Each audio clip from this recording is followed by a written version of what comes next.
अस्सलाम वालेकुम three class, hope you all are fine. हम लोग मटेरियल्स के चैप्टर की रीडिंग कर रहे हैं, उसमें प्रॉपर्टीज़ ऑफ मटेरियल कर रहे हैं। आज हम करेंगे नेक्स्ट प्रॉपर्टीज़। हमारे पास नेक्स्ट है फ्लेक्सिबल एंड रिजिड। फ्लेक्सिबल का मीनिंग क्या होता है? मीनिंग जो लिखे हुए साथ साथ में लिखते जाना है। लचकदार। एंड रिजिड का मतलब क्या होता है? सख्त। फ्लेक्सिबल का मीनिंग है लचकदार और रिजिड का मतलब है सख्त।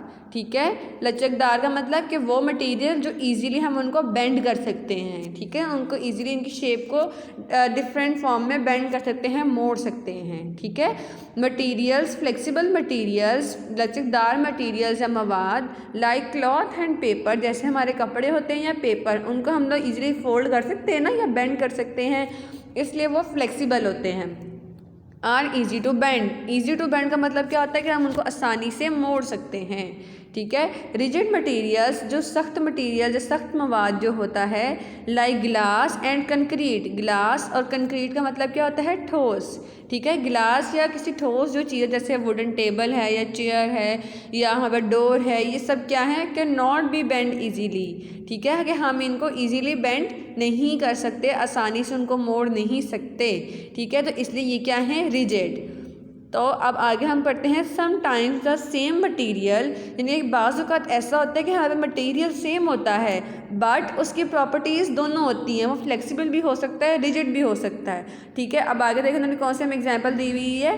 Plastic for example can be flexible और रिजिड। जो प्लास्टिक होता है वो हमारे पास फ्लेक्सिबल भी हो सकता है और रिजिड भी हो सकता है। फ्लेक्सिबल का मतलब क्या होता है कि उसको हम इजीली बेंड कर सकते हैं। जैसे आपकी जो वर्कबुक होती है ना, या आपकी जो बुक्स हैं, उनकी जो बाइंडिंग होती है वो प्लास्टिक से होती है ना, उसको हम इजीली बेंड कर सकते हैं।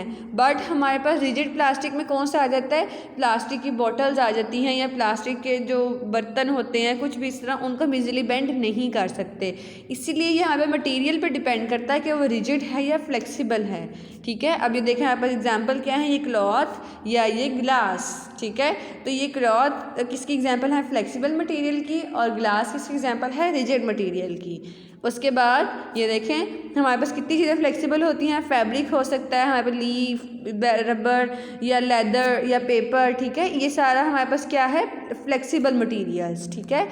उसके बाद देखें ये रिजिड मटेरियल, यानी कि स्टोन या कोई भी इस तरह की चीज़, पत्थर, या फिर हमारे पास जो फर्नीचर होता है घर का, वो सारा क्या है हमारे पास? Rigid material. ठीक। अब उसके बाद move on the next portion हमारे पास क्या है? स्ट्रॉन्ग और वीक। स्ट्रॉन्ग का मतलब क्या होता है? मजबूत। ठीक है। और वीक का मतलब क्या होता है? कमज़ोर। हार्ड और सॉफ्ट। हार्ड का मतलब भी सख्त और सॉफ्ट का मतलब नर्म। ठीक है। ये कुछ मटेरियल्स हमारे पास ऐसे होते हैं जो मजबूत होते हैं, कुछ वीक होते हैं यानी कमज़ोर होते हैं, इजीली ब्रेक डाउन हम उनको कर सकते हैं। कुछ हार्ड होते हैं, कुछ सॉफ्ट होते हैं, नरम नरम से होते हैं। ठीक है। अब इनके हम जब रीडिंग करेंगे तो हम पढ़ते हैं स्ट्रॉन्ग एंड हार्ड मटेरियल्स, मजबूत और सख्त मवाद, या like rocks and stone. Rocks क्या होते हैं? पत्थर। यानी देखिए पत्थर है, चट्टाने और पत्थर। ठीक है, ये सारे क्या है हमारे पास? Strong and hard materials. ठीक है। आर डिफ़िकल्ट टू स्क्रैच और ब्रेक। स्क्रैच का मतलब रगड़, यानी कि उनको हम लोग उनके ऊपर कुछ भी लिख नहीं सकते, उनको रगड़ नहीं लगा सकते। ठीक है। और ब्रेक, उनको हम लोग ईजिली तोड़ नहीं सकते। ठीक है। जो स्ट्रॉन्ग मटेरियल्स और हार्ड मटेरियल्स होते हैं वो ईजीली उनको हम ब्रेक डाउन नहीं कर सकते। ठीक है। Some things are soft. कुछ चीज़ें ऐसी होती हैं जो सॉफ्ट होती हैं, यानी कि नरम सी होती हैं। Some things can be hard. कुछ चीज़ें ऐसी होती हैं जो मोटी हो सकती हैं, हार्ड हो सकती हैं, सख्त हो सकती हैं। To touch but easy to break. ठीक है, यानी कि उनको टच करने में वो सख्त हमें नज़र तो आती हैं, लेकिन हम उनको ईजीली तोड़ सकते हैं। फॉर एग्जाम्पल क्या है इसकी? जैसे कि हमारे पास शीशे का गिलास होता है, गिलास, उसको हम क्या कहते हैं? टच करने में तो वो हार्ड होता है ना, लेकिन हम उसको ईजिली ब्रेक कर सकते हैं। ठीक है।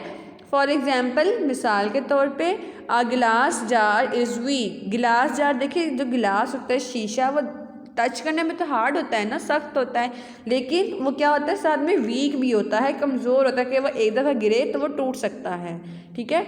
अब आगे देखो उन्होंने यही बताया हमें, if it is dropped it will break, कि अगर वो नीचे गिर जाता है तो वो क्या हो जाएगा? वो टूट सकता है।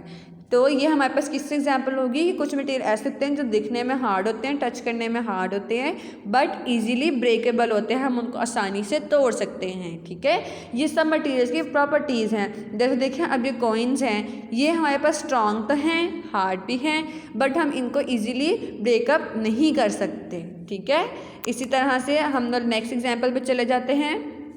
ये देखें हमारे जो कपड़े हैं ये क्या है, ये हमारे पास वीक मटेरियल हैं या सॉफ्ट मटेरियल भी हम इनको कह सकते हैं, यहाँ पास सॉफ्ट मटेरियल्स हैं। ठीक है, उसके बाद देखें ग्लास, ग्लास क्या है हमारे पास, हार्ड मटेरियल है और क्या है साथ में वीक भी है। ठीक है क्लास, अब आपने अपने सराउंडिंग्स में और भी चीज़ें देखनी हैं और आपने बताना है कि ये कौन से मटेरियल्स हैं, हार्ड हैं, सॉफ्ट हैं, फ्लेक्सिबल हैं, रिजिड हैं, कौन से मटेरियल्स हैं। ये आपने इनकी रीडिंग भी याद करनी है और साथ में मीनिंग्स भी याद करने हैं। ठीक है class, see you in next lecture, till then अल्लाह हाफिज़।